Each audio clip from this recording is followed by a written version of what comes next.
रे कौन है रे? बहुत दोगला बाटी थी। मुन्ने कहा जावे जियवने केवनी इतना बड़ा कहीं आज ये दिन देखेंगे।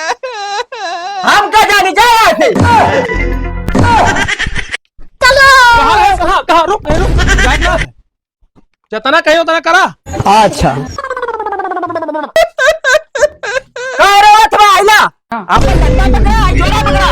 हमारे घर दिखाई मत दिया और हम तो लड़का ना तू हमारे बाप ना।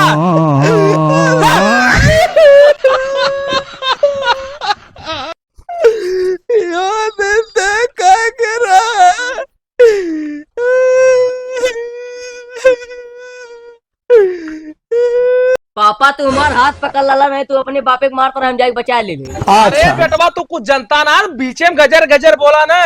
अब इन बेटवा हमार बेटवा तेरा बाप बनने की कोशिश न करा। तू बेटवा ना जनता एक कम ना हमें अपने भाई घर द्वार को हड़प लेने मड़ाई डाल को जियावत क्या होता भोगी है ना। बेटवा जकरे खातिर कहीं ना आज हुए बेटवा न मार के घर से भगावत है। बेटवा तू ज्यादा ज्ञान न दे जे भाई का हिस्सा हड़पी ते कब्बो सुखित ना रही चाहे धरती पे चाहे आसमान पे। और तू जवाना गिजिर गिजिर बीचे में बोलल न करा। बेटवा एक चीज जान ले भाई का कब्बो एक अंगूर में हड़पया हड़पा तो जिंदगी में सुखित ना रहा। ज्यादा ज्ञान न देवल करा। अब तू ज्ञान देवा भर के ना भयल हवा। तू ना जनबा पटदार कैसन होने ये भाई भाई हड़पी ऐसे भोगी ऐसा मत करा। तू हम बता देते चला घरे।